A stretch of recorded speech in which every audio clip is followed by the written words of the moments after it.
And we're back. Welcome to Print Your Games Podcast, the podcast about what's new and awesome in 3D printing for gamers. I'm your host, Jefferson J. Thacker, also known as Perram, and I'm joined by Kristen Sowards, also known as Lost Spheres. So, Kristen, it's a fun week this week. We have lots of 3D printing news to run down and a lot of stuff that we kind of wish we had gotten to cover, but we had like lots and lots of really cool guests in a row. So this is going to be this is going to be the May catch up, all the cool news that came out in May. But before we get into that, you got any projects you're bragging about? Any plans for projects you're really eager for?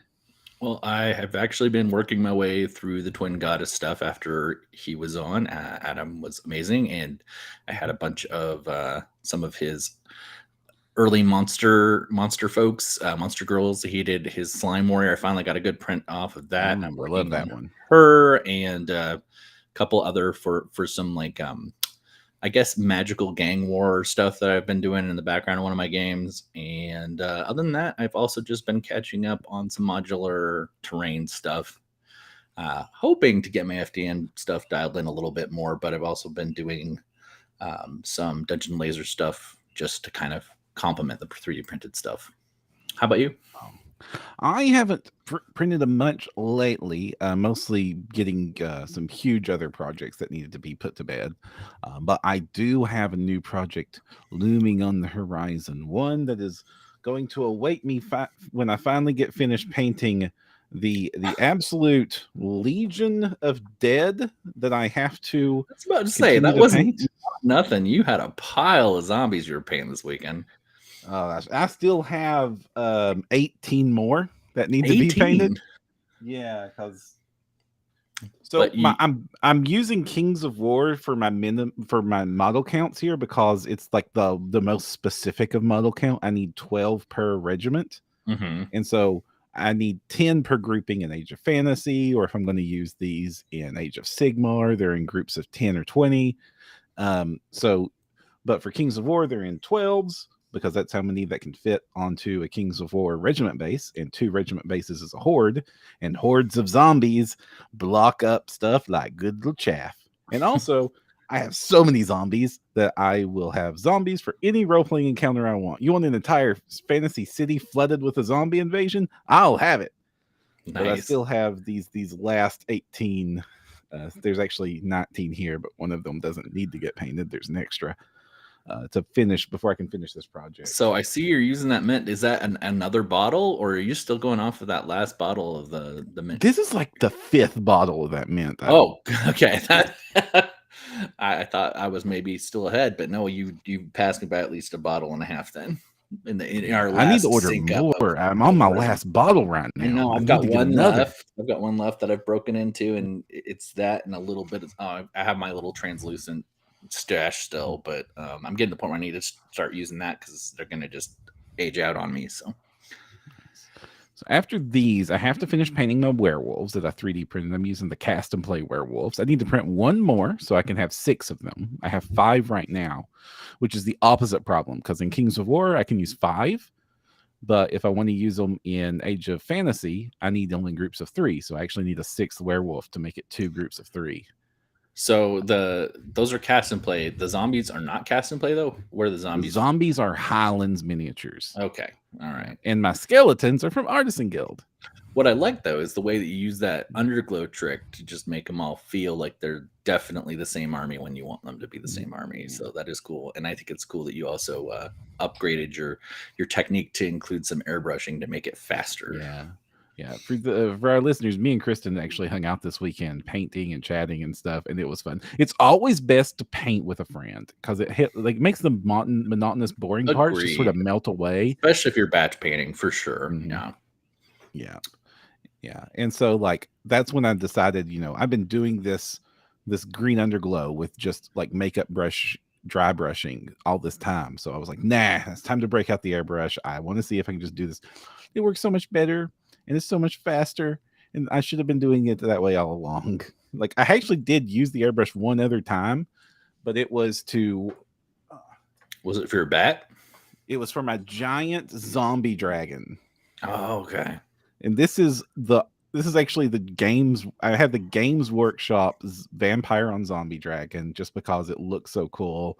And at the time I bought it, there weren't a lot of options out there. Now there's like a billion 3D printable versions I was of about to this say, mini I available. think I got just another one in one of my patrons, another big undead dragon. This was it Cast and Play again? Mhm. I think maybe just dropped Yeah, another Cast one and on Play it. did one with a skeleton warrior riding it. And in fact, Yeah. that has convinced me to get the Cast and Play tribe. I Ah. was using the Patreon, I canceled it, and now I'm on tribe. And here comes our super fan, Alex. Hey, Hey, Alex. Alex, it's so great to have you back in the audience. We love having you on the show. Thank you so much for joining us. So this is not 3D printed. I'm holding up the actual official Games Workshop Vampire on Zombie Dragon. This is like the kit that makes like 1,000 models. It's like Ghoul King on Terrorgeist or Zombie Dragon or like Right. just a billion variations can be built out of that kit. And One it's of the old cool as the things though hills. is the way you've painted it up, you can blend it. And I think that's one of the things that like we're fanatics about 3D printing and I will always hype it up. But you can hybrid and it's definitely, you know, as long as you master a couple basic painting techniques, no one really is going to call it out. I mean, unless someone's just being belligerent about playing my, you know, official GW stuff or something. But like you can tie those together, and with that underglow, for instance, just is a very simple, effective tool. Your army still looks like they belong together, even though, yeah, see, that they, I would see that on the table, and I'd be like, oh yeah, that's the same army, even though they're not even from the same company, you know. Right. And I think a good paint job will make vastly different models completely coherent. You're absolutely right. Yeah. So I have that to do with that. And then after these zombies, I have one more thing to paint, and that is I need to paint some necromancers. And so I'm shopping around for the best necromancers to finish up my undead army. Last Sword just released a really cool necromancer. And there's like tons of really awesome options. I got this one from RN Studios. It's like this really cool necromancer girl with giant scythe, and she looks like awesome swagger. Yeah, that's a really cool fig. I think that is she in the welcome package, maybe. I don't know. I have it. I bought it individually like ages and ages ago for my little sister. Yeah. Well, one of the things with RN Studios, because they just launched another Kickstarter, I was seeing, is that you can usually they'll mix and match their stuff a lot, and their last, I want to say 2 or 3 releases, kind of the best of, are all in this current Kickstarter they just launched. So it's kind of cool with them because you can always jump back on like later and get kind of caught back up with some of their best stuff. They seem to drop a Kickstarter every few months. So Steve joining us in chat is saying, I just painted my zombie dragon. It was much easier than I thought it would be. Yeah, absolutely. A lot of people get intimidated about painting the big old critters, but in a lot of ways, they're easier because you get so much texture and they take to dry brushing really well, and you can use giant paint brushes. And just because of the fact that they're big, they're automatically going to be impressive. So just dry brushing and washing and like the typical quote unquote cheater techniques work great. And also, like if you have an airbrush, like you can just go for days on big old critters. I love painting big monsters now with the airbrush. Yeah, dry brushing bone and aging effects on bone specifically, you can it looks so cool, so fast, and yeah, it's a good. I think zombies and undead things are awesome. You know, people kind of expect them to be kind of gory and messy in some places, so you can even kind of write off some of your excuses. But if you're tight with it, it still looks great. You know, no matter what you do. So then my next project that I'm wanting to do so many after projects. this. So I want, and this one's going to kind of be a slow grow because I don't have a rush on it. I kind of want like a green skin army, and also, you know, I, as a fantasy gamer, I need me some orcs in my toolkit. But the thing is that my younger sibling already has an orc army, has 2 of them that I 3D printed for them. Yeah, two. The new army came out after you finished that first one. Yep. And they went with this like really cool, like a lot of artists that are doing orcs right now. It's all like World of Warcraft inspired with like really cool, regal looking, bad ass looking orcs. And they're awesome. But if I made an army, it would. I don't want it to just get like blend in with theirs or be the same models. And honestly, in a lot of ways, I kind of would have want to go with like the Artisan Guild orcs or the Daybreak miniature orcs or a bunch really of those orcs. other really fantastic orcs that are out there. But I was presented with an option when Monstrous Encounters approached, and they were like, "Hey, how about retro orcs?" And so. I'm like, I like retro orcs and I like the look of their retro models. So I was like, awesome. I will totally do a retro orc army. So after this Undead army's done, my next project will be printing out Monstrous Encounters, orcs, and goblins to make a nice little green skin themed warband that like harkens back to Hero Quest. It'll be cool to see you do that with more modern painting techniques, though. I think it'll be interesting to see how that comes out. Right. Or are you going to try to do more the nostalgia paint job on it and go like super high saturation? No, I'm going to do it with my normal style because, like, Zenithal plus dry brushing, then contrast paint, then or speed paint, actually, like more likely, and then and then layer up on the heroes and all the fun stuff. I'm going to do it my way, and they're going to look awesome. And also, this opens it up because even though these are kind of retro, like. Right now, Monsters and Encounters only has 2 sets with a third coming out next month. That's an expansion on the goblins. And so it's only like base orc troops and base goblin troops. But there's actually a ton of people out there that have made like GW style inspired orc designs that look really awesome. And so like opens me up to like getting some Kaishanekos orcs added to this, or Black Crags orcs added to this, or going over to cults and getting Emongees, like orcs that he based off of the Total War series, which is kind of where my love for the old world has come from in the first place. So like there's lots of models there that would all blend in perfectly with these. If I just like make my base troops these retro ones and then like sprinkle in some other artists. And then of course, as Monsters Encounters releases more and more of their set, I can add them to the army. And if nothing else, then like my sister's army just suddenly has a ton of retro models added, sprinkled throughout. It's like, just why not? Like if you've ever seen like somebody's been collecting for years, like if you watch Eons of Battle, they show off the Black Templar army they've been working on for years, and some of them include like original, Rogue Trader era beakies that just goofy as heck and just completely the wrong scale.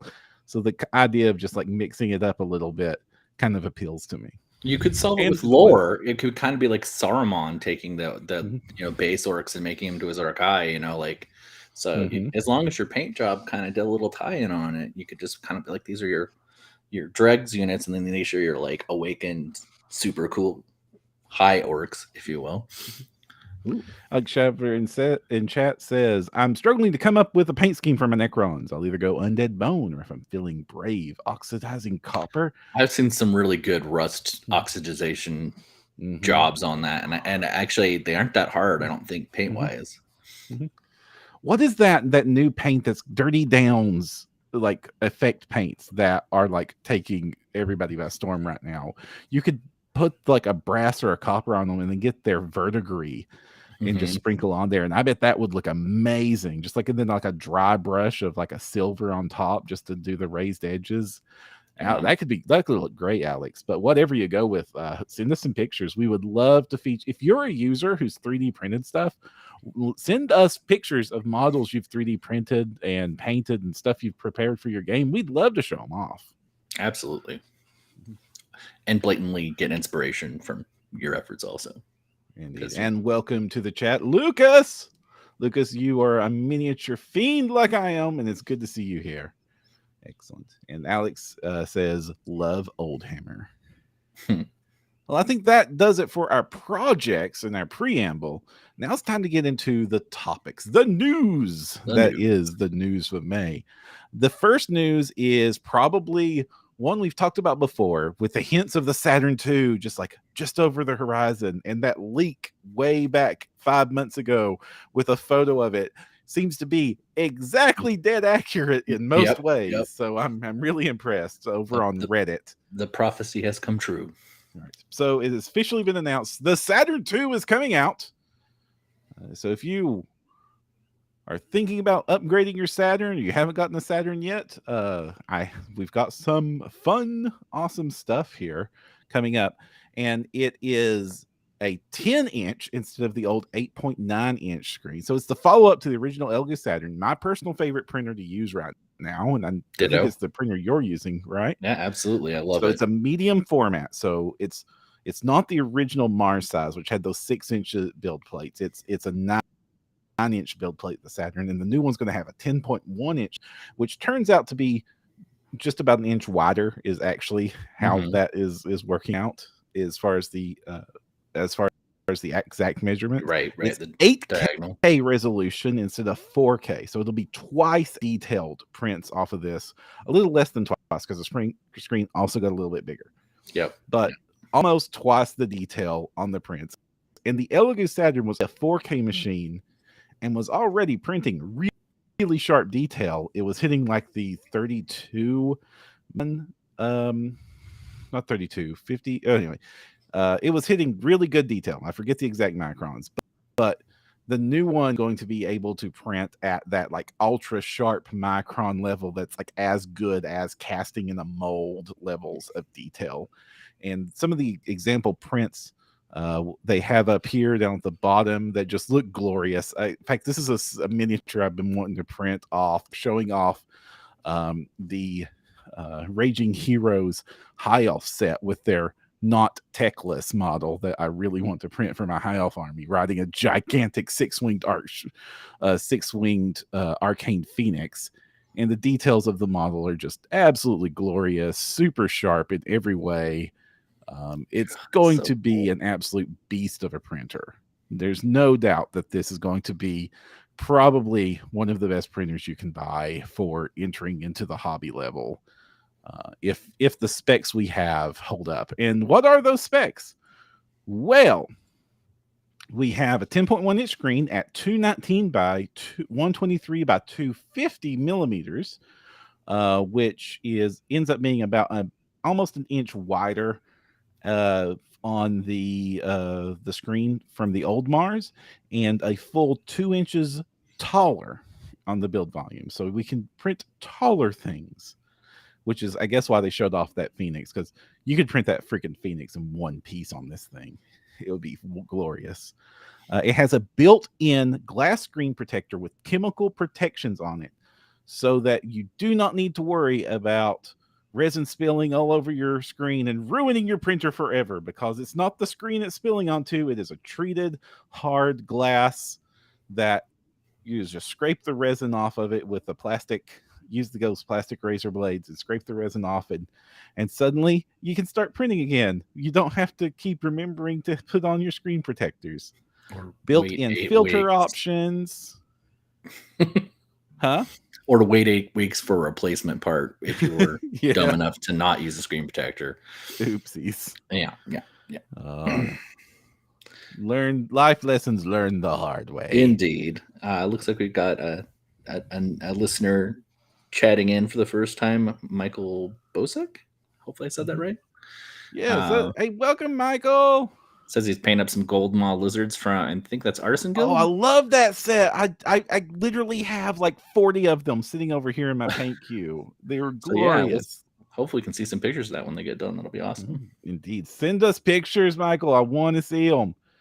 Alex says it's not the size that matters, but the settings you print with. Unless it's too big and it doesn't work right. But that's another me griping thing. Yeah. And it's like, for most hobbyists, I really think that anymore I'm kind of easing off, especially with all the like built-in filters and the built-in screen protector. I think that the Saturn like the Saturn level printers, these mid-size formats, not just the Saturn, but the Mono X and the Ilm 3, some of the competitors might be becoming like the printer to have as a hobbyist, because it's big enough that you can print some dragons on it and some vehicles and some like bigger pieces and smaller terrain pieces like trees and cool rocks and small buildings and things like that, and also to print tons and tons of models at once. But it's not so big that it becomes a problem or a potential safety issue like with the Jupiter level printers or in those formats where it's like 12-inch or 14-inch screens where the build plate is actual significantly heavy and you're having to deal with how do you easily use or how do you not make a giant mess with something the size of a small refrigerator. Well, and when as your printer. mess ups destroy a whole bottle worth of resin. Yeah, exactly. That's another thing too, because that'll add up. As an experienced hobbyist, then absolutely you can get really good use out of those huge printers. But I just don't think that most hobbyists need to be concerned about getting a Jupiter. I think that the Saturn level is the sweet spot for most hobbyists for the resin machines, and there's still room in our lives for the FDM machines, the Ender 3 styles, the Neptune 2s. The Kobra that we might talk about at the tail end of this episode. But I think that the FDM for bigger pieces of terrain and like the big vehicles, and then the Saturns for like large monsters, large critters, all the minis and stuff is kind of thing. Yeah, definitely. Do not have.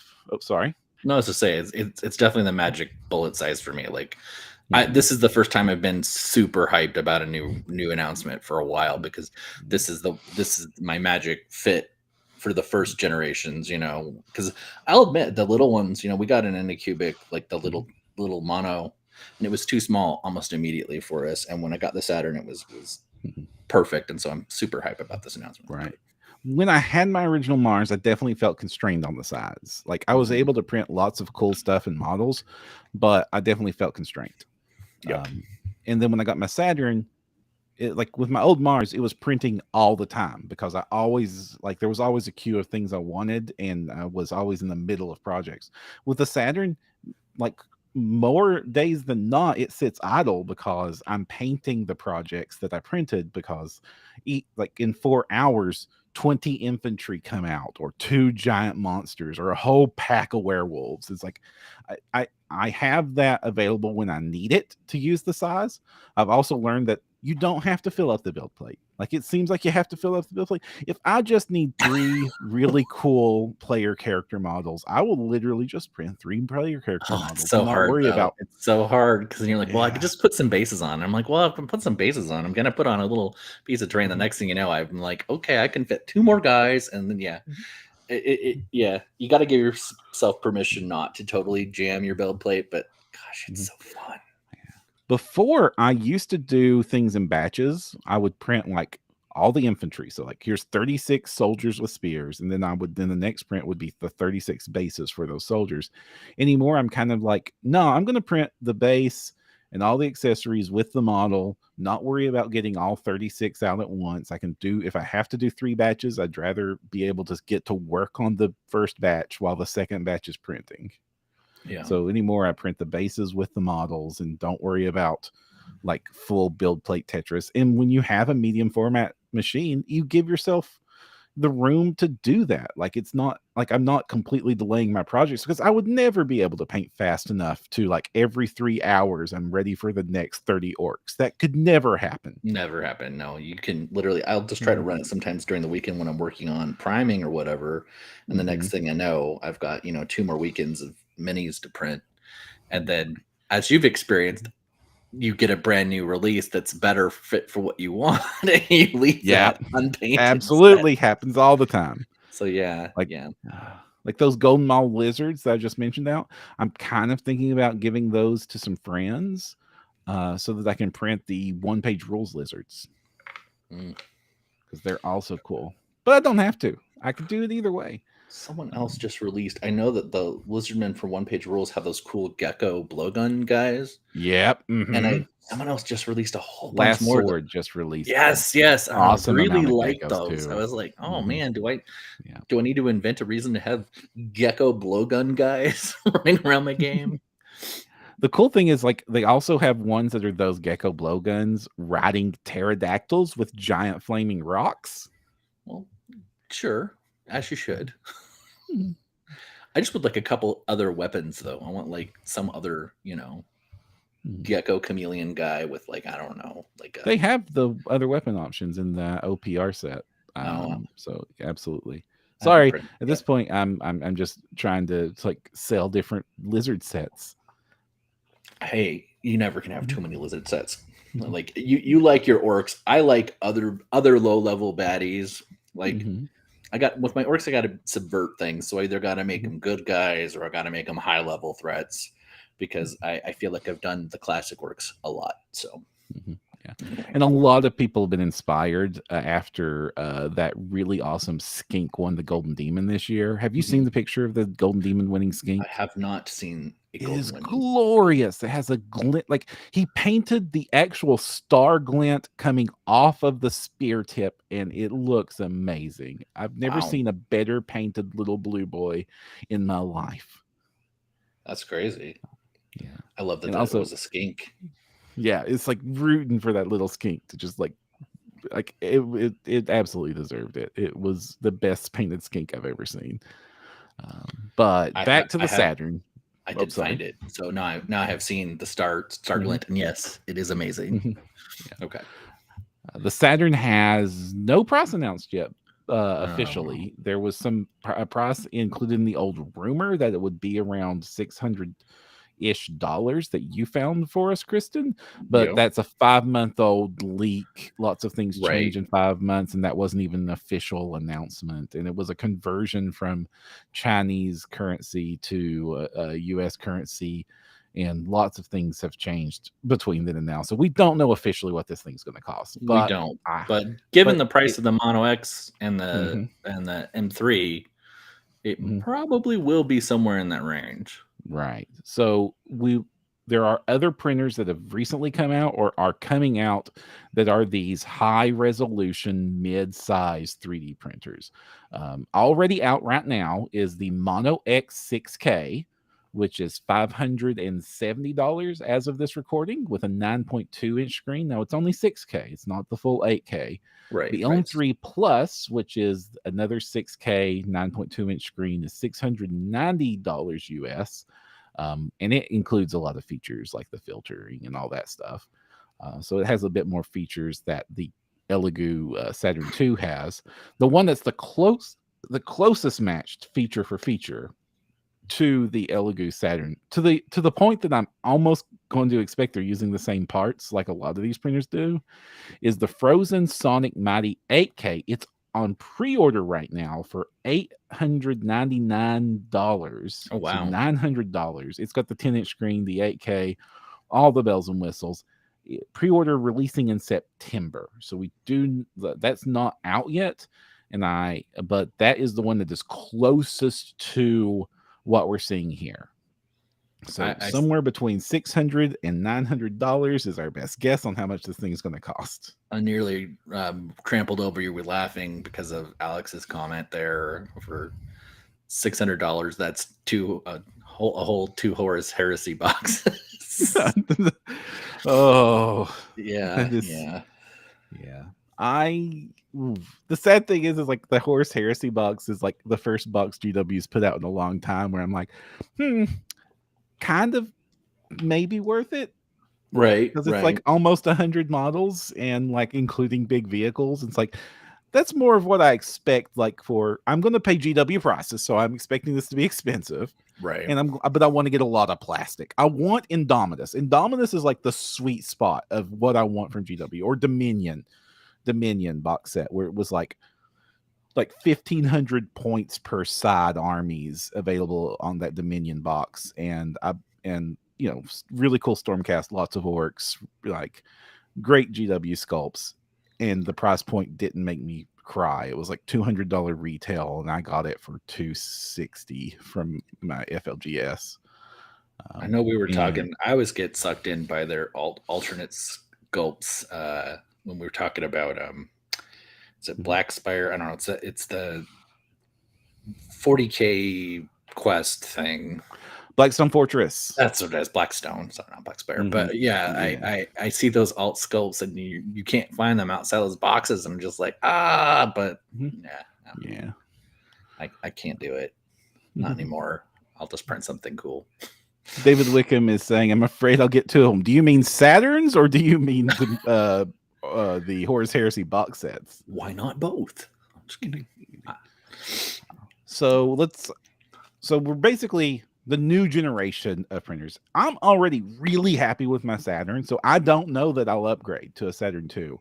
I would love a Saturn II and buy it if I didn't have a Saturn, but the detail I'm getting on the Saturn is already really nice. Yeah. I mean, it pushes my ability to paint it accurately, right? Like, more resulting to things that pick out the existing detail, like with the zenithal and contrast and stuff. But yeah, like I can't imagine to my table play, it's not going to matter. You know, it might matter if I did more display piece work, but I think I could see myself buying one in a couple of years once the price drops a little bit. But we'll see. Yeah.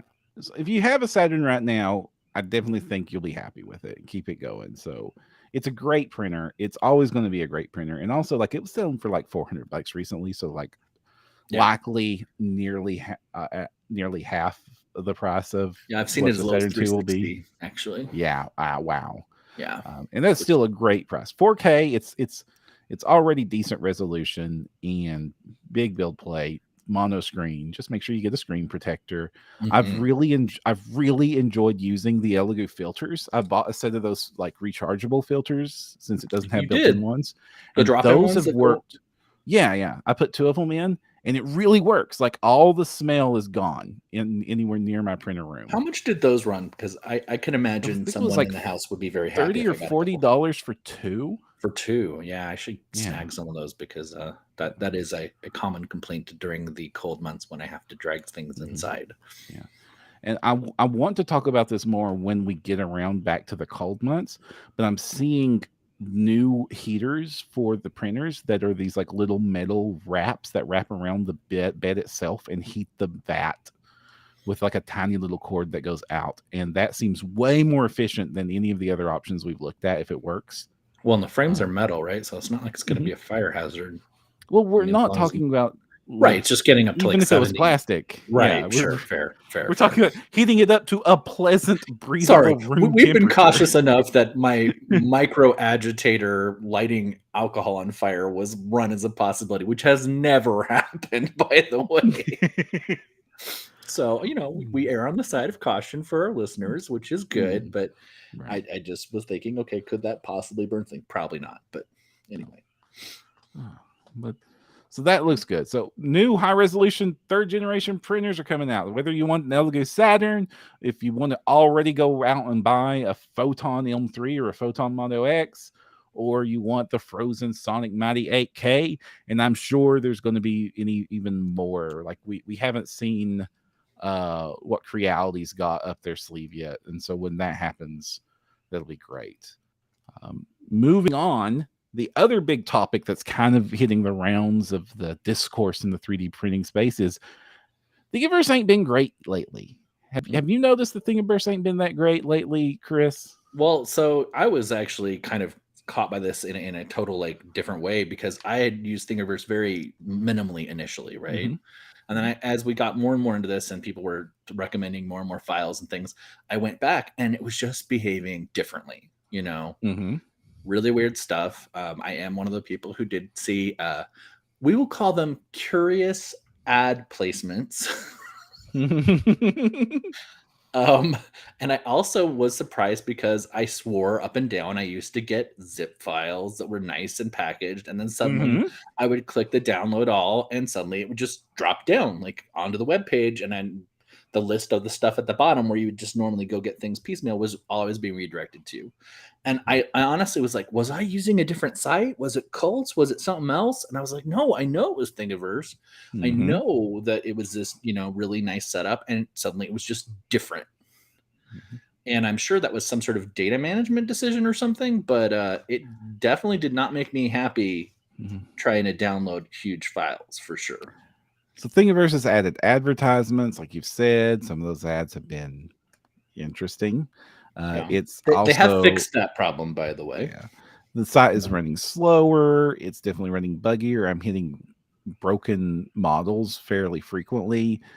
They haven't hosted any of their events or any of their education stuff in over a year now, and like we said, the zip files just stopped working, and all of these things kind of point towards a website that's not being taken care of or put into maintenance mode.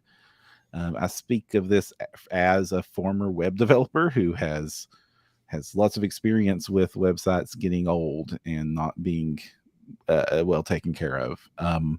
We don't have any official word on that, but websites sure ain't great lately. Plus, there was like the data breaches and things like that that's got people concerned, and so people have been looking for some alternatives. And Teaching Tech, a great 3D printing YouTube channel to check out, has a very great video making a passionate argument that a lot of people are moving to move to the newly launched as of late in April Printables.com, which used to be Prussia Printers website, which had models repository, but it's been completely redesigned, and it is basically what Thingiverse would be like if it was modern and well taken care of. So it's got all the fun things of features of Thingiverse.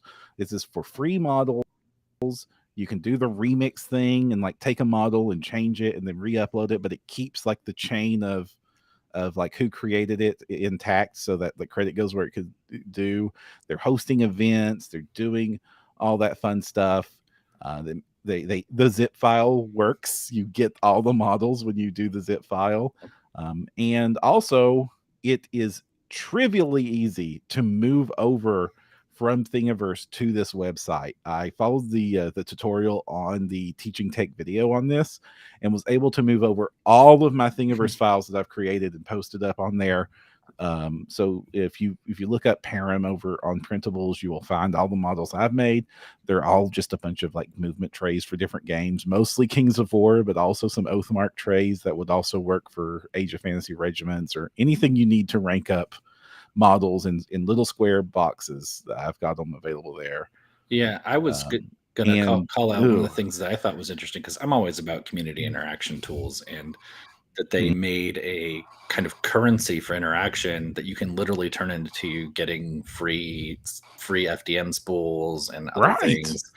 Like that's so cool. Just they've gamified it. There's all sorts of clubs and things where like you can each interaction, even like it starts, they said, from like building your profile and things like that. But like the more you interact with it and the more you do things in the community, the more kind of rewards you can get, which I think that's right now, especially if people kind of feeling some tightness with inflation and stuff, anything fun to add to the hobby that's already kind of a fun thing, and you want to feel like you're kind of engaged in getting something back from interacting with the community. I think that's really cool.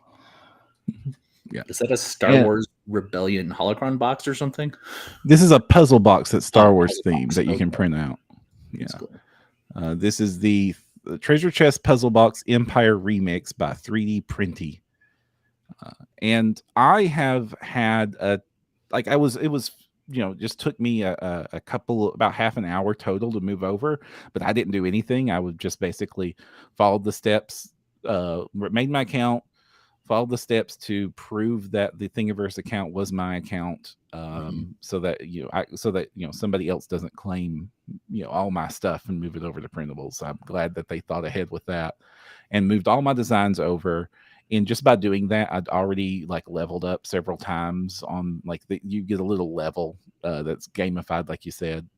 So I made it to level 3 now, and then I earned enough points that I could trade them in for some actual physical items, just because like I moved over like a dozen things from Thingiverse. So hey, it's a great way to get a free spool of filament if nothing else. Cool. Seems like Michael Bosick is already using it as well and likes it. Went to download a Catan set on Thingiverse and saw how many individual files there were.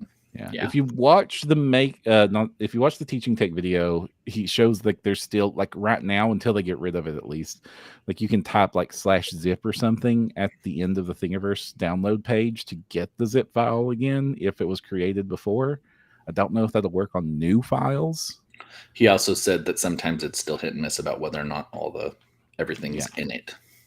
Yeah, I kind of feel like what's probably happening there is just the cached zip file that was created before they shut that feature down. Exactly. I think you're right.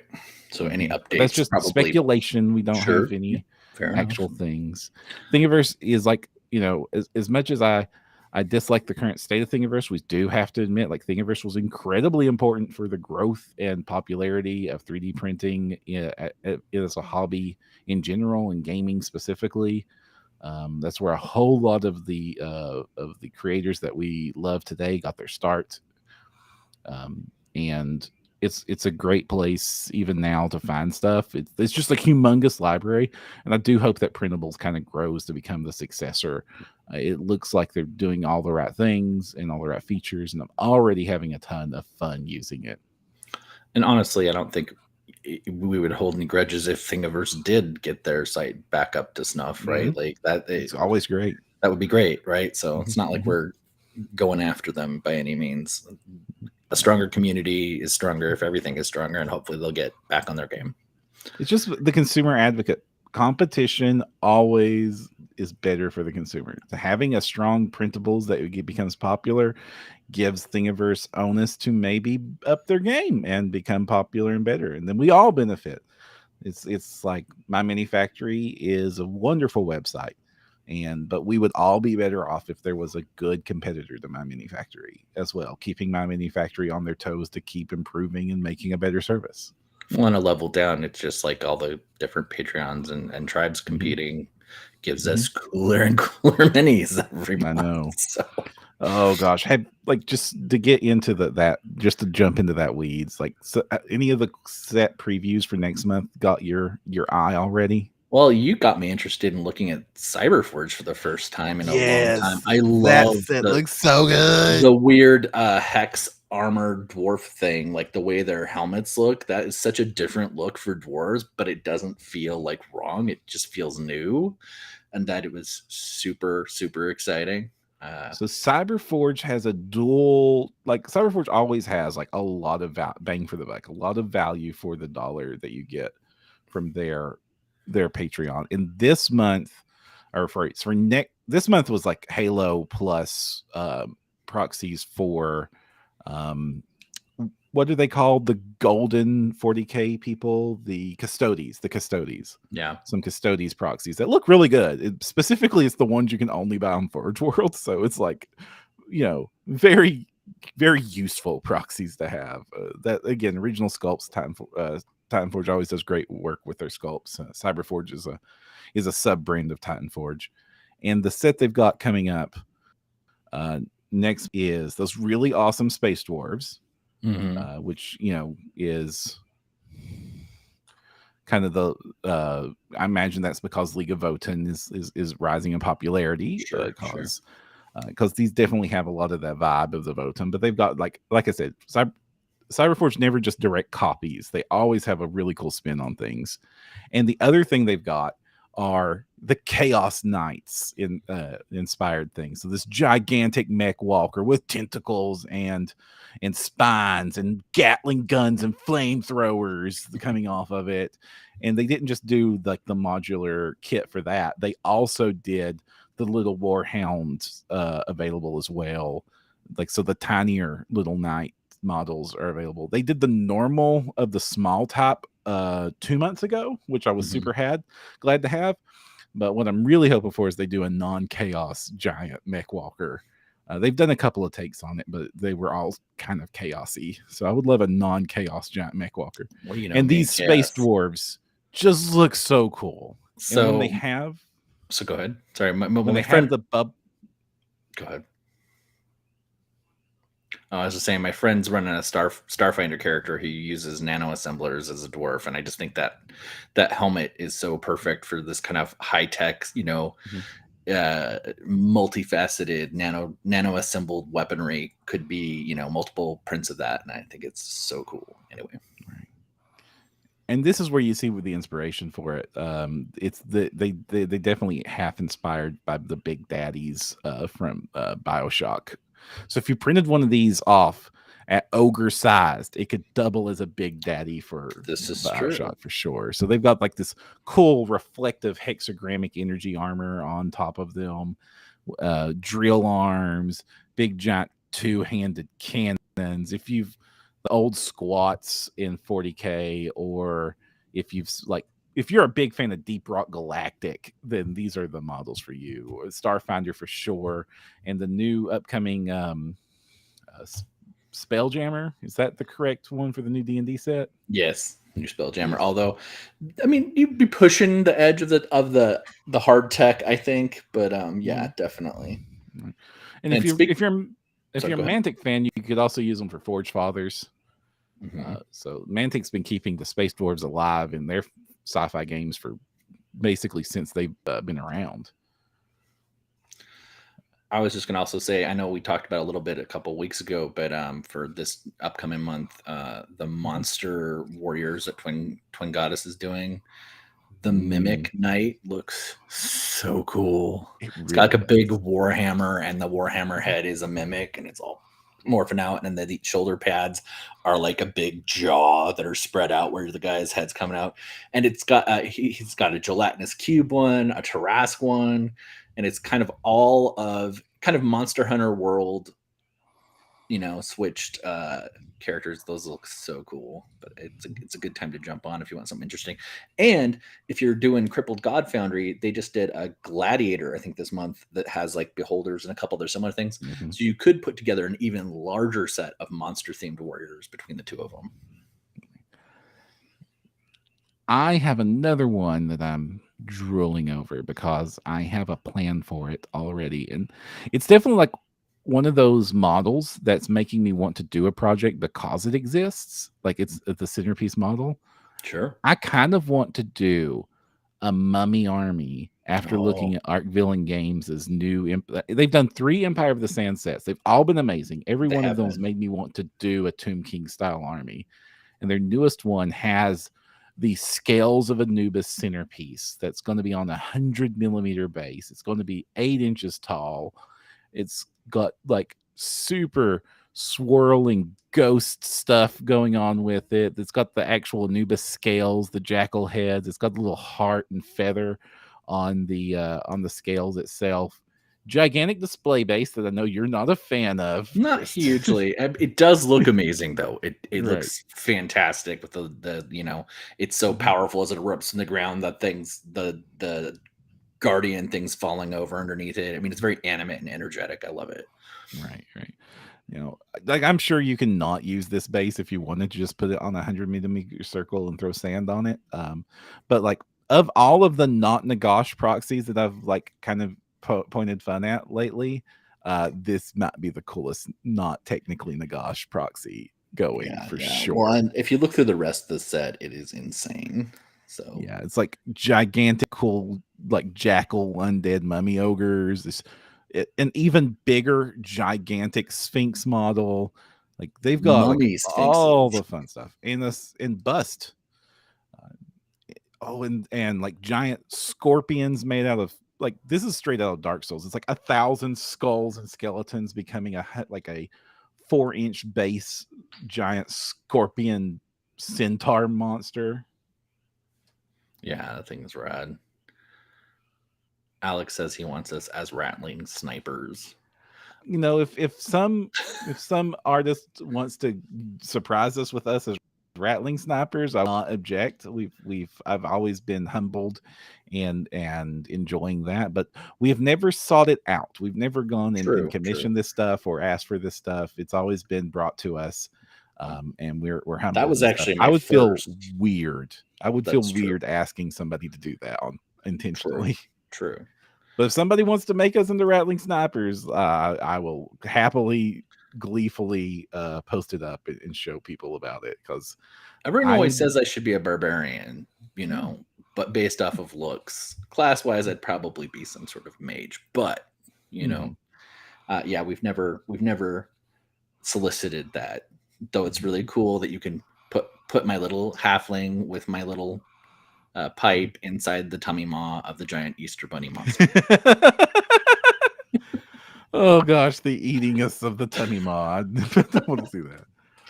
I kind of want to use them and like build like a Blood Bowl stadium and then just put us in the crowd. There's a project we could make like a save, you know, Kristen and Perram from the Easter Bunny Monster Gen Con game. And paint that all up.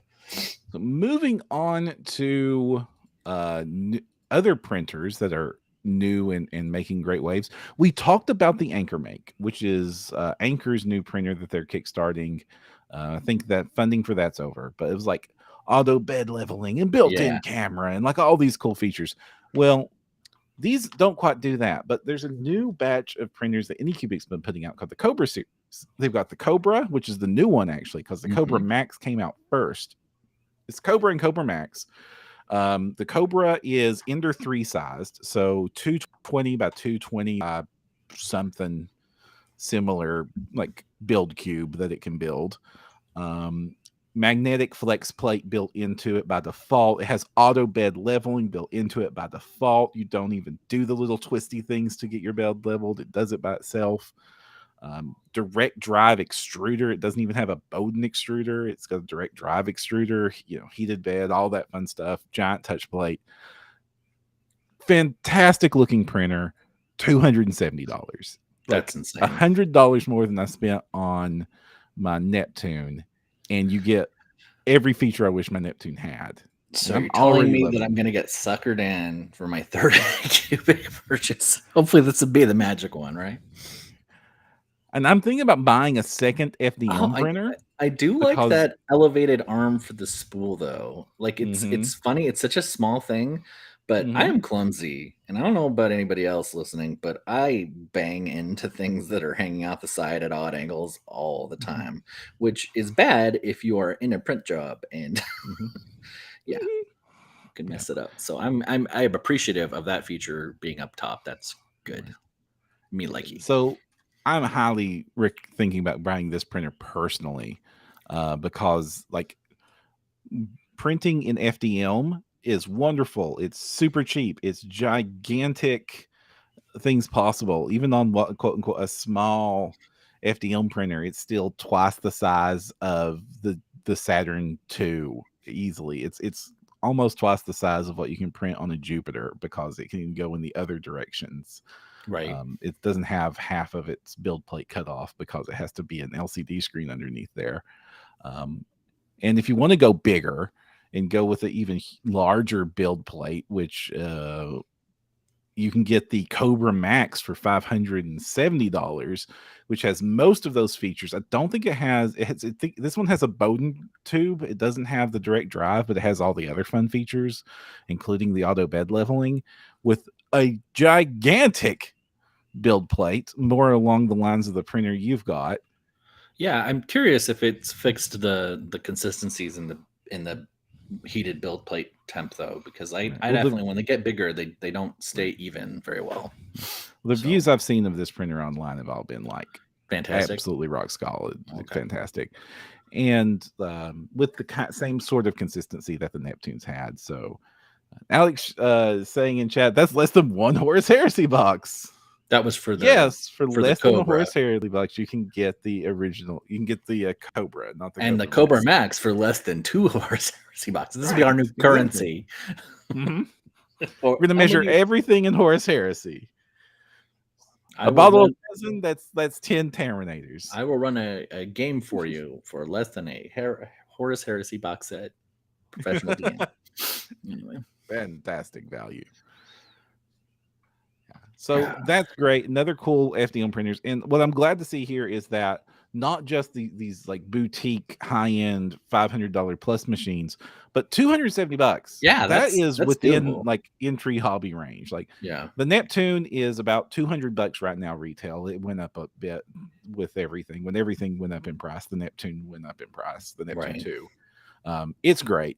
For $70 more than the Neptune 2, you get everything that the Neptune does great with automatic bed leveling and a direct drive extruder and a built-in mag plate. The Neptune has that cool flex plate, but it's held on with binder clips, which doesn't bother me all that much, but mag plate, better. Yeah. I've actually thought about buying a mag plate for the Neptune. Yeah, I just got mine in for redoing my Saturn. So I'll be switching that too. So you measure in metric, imperial, or 30K? Yeah. Thanks, Alex. Thank you.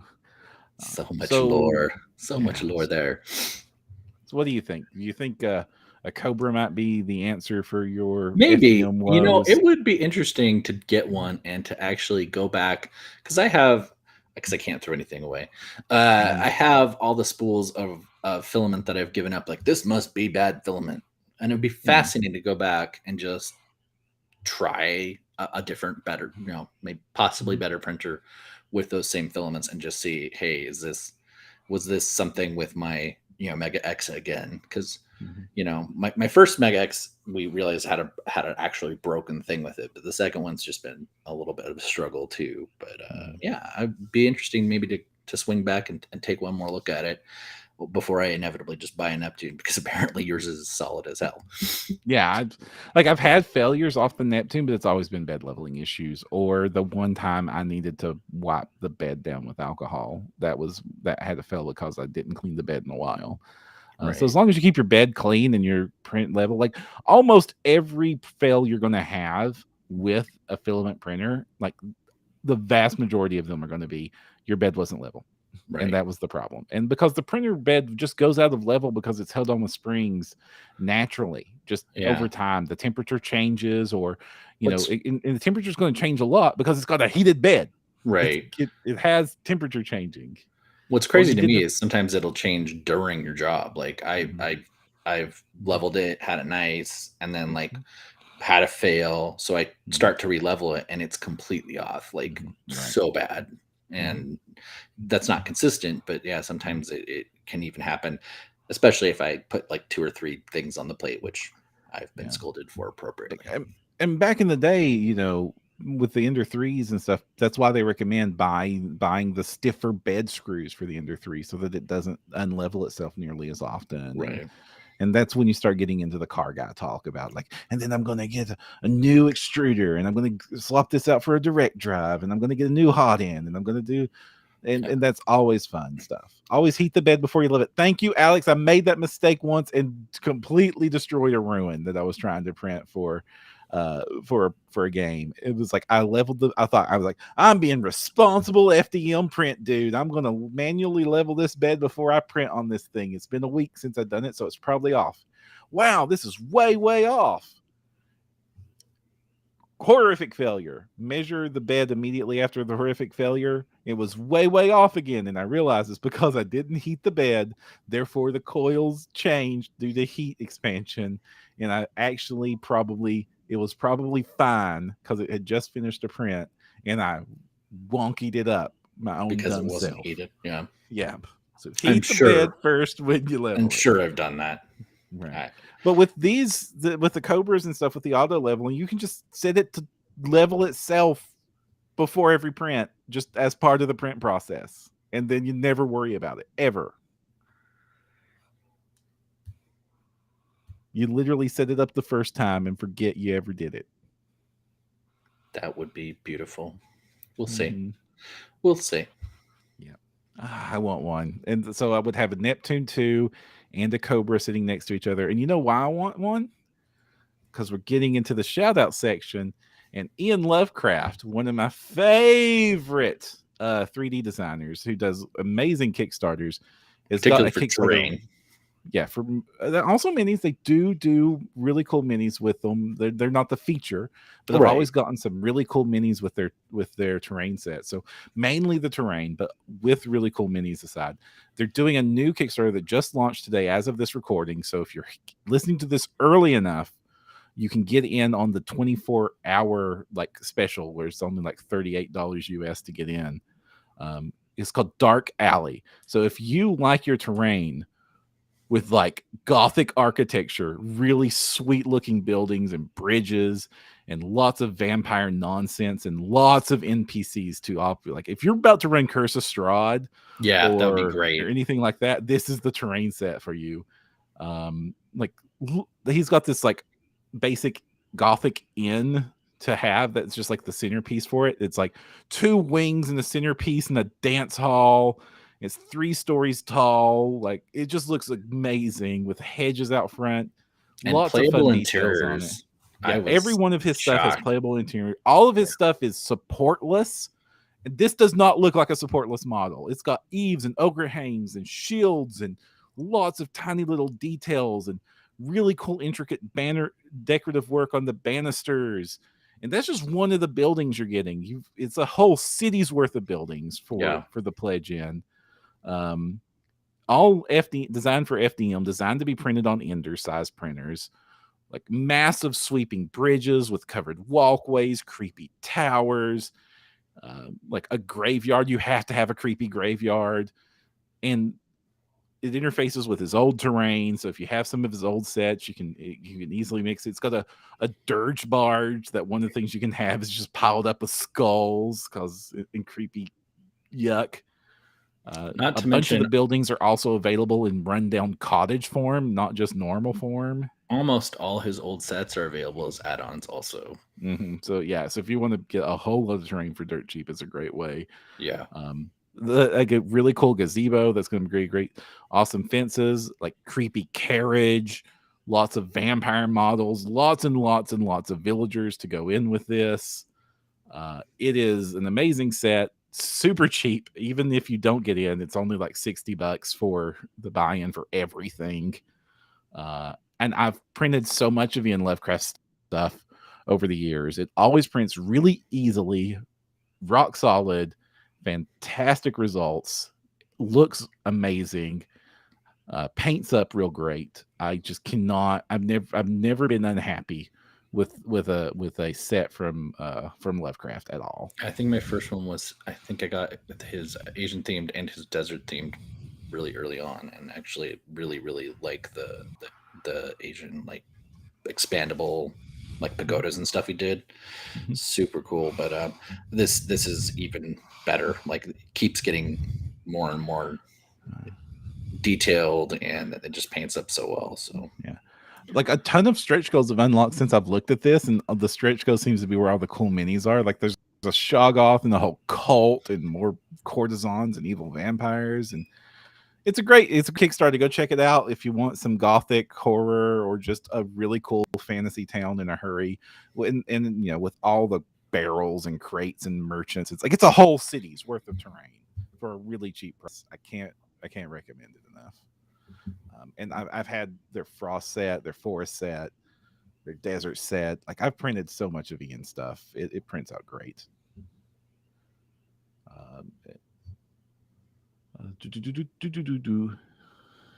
See here, Kevin Reed in chat says y'all were talking about. Y'all were talking about something being cheaper than a box of Horus earlier. If it were something that can print a Horus heresy, know that one box set isn't enough for an army in that game. Typically 2 to 3 of the main box to make an army. How many minis do you need at Horus? Oh my gosh. wow, the thing already has close to 100 minis in the box. That's crazy. Oh my gosh. I've not played Horus Heresy at all. I've played very little 40k. I'm really digging Grim Dark Future, of course, for reasons. It's a great alternative, and lots of Kings of War, Age of Fantasy, and stuff, and a little bit of Age of Sigmar.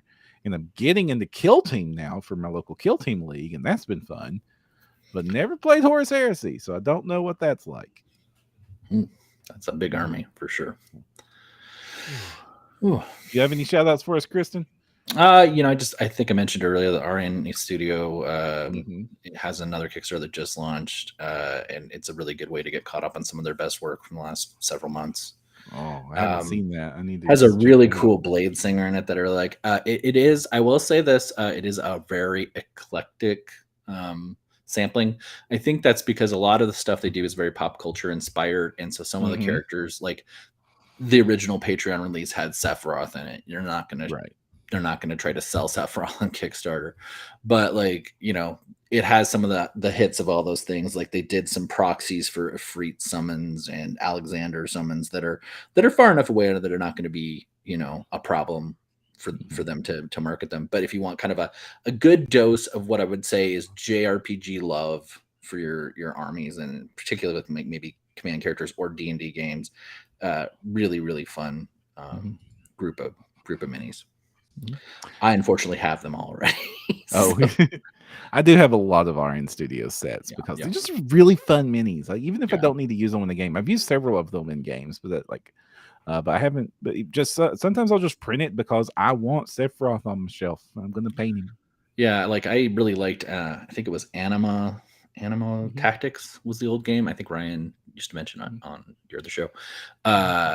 But Anima Tactics had some really cool kind of JRPG vibes, and they went out of business, and you couldn't find them anymore. And yeah, I love that vibe sometimes. So some buddies for your Chocobo print, absolutely, Alex, absolutely. I have one last one to shout out, and that is the Dwarf Lord by Howland's Miniatures. This is interesting. It is a pay what you want Kickstarter for one mini. It's just this Dwarf Lord that looks cool. He has some options, and he comes with this cool dwarf throne you can put him on. So really cool centerpiece terrain. If you're doing a dwarf army, he's a great choice for that. But it's pay what you want with a minimum buy-in of £1. I pledged in 10 British pounds because it's a cool little model. I like Highlands and want them to do good. But this is a weird one. I haven't seen a pledge like this before. It's just this one cool model. I'll pay what you want. And quickly before we sign off, Kevin, yes, it is the guy who does Witcher. He's actually done 3 or 4 Witcher sets now, and so they'll be monsters.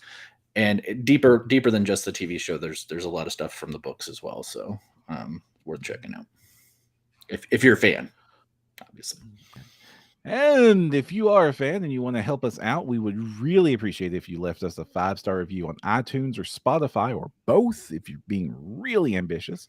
You can also give us a like or a thumbs up here on YouTube if you're watching us live there, or on Facebook. We really appreciate that as well. And just share the love of the show. If you want to find more, you can find us over at printyourgames.com, where you'll find links to where you can subscribe in all the various different ways. So if you found this on YouTube and want to be part of the audio feed, you can find us on there. If you're listening to us on Spotify and want to see what our mugs look like, you can hop onto the YouTube there and subscribe that way. We appreciate it if you subscribe to both, and that always helps our numbers. Absolutely. Other than that, we can find us on Facebook and Twitter and all the usual socials. And we would appreciate anything and everything you all do. If you've printed some, I do want to reiterate, leave a comment in chat or show us off your models. If you have 3D printed some projects, we would love to see what some of our listeners are making out there, because it's going to give us ideas and make us print tons and tons of stuff too. And man, my wallet's going to hate that, but hey, we would love to see what y'all are making. Until next time, I'm Jefferson J. Thacker, also known as Perram. I'm Kristen Sowards, also known as Lost Spheres. And until you get your new Saturn II, use this screen protector. See you all later.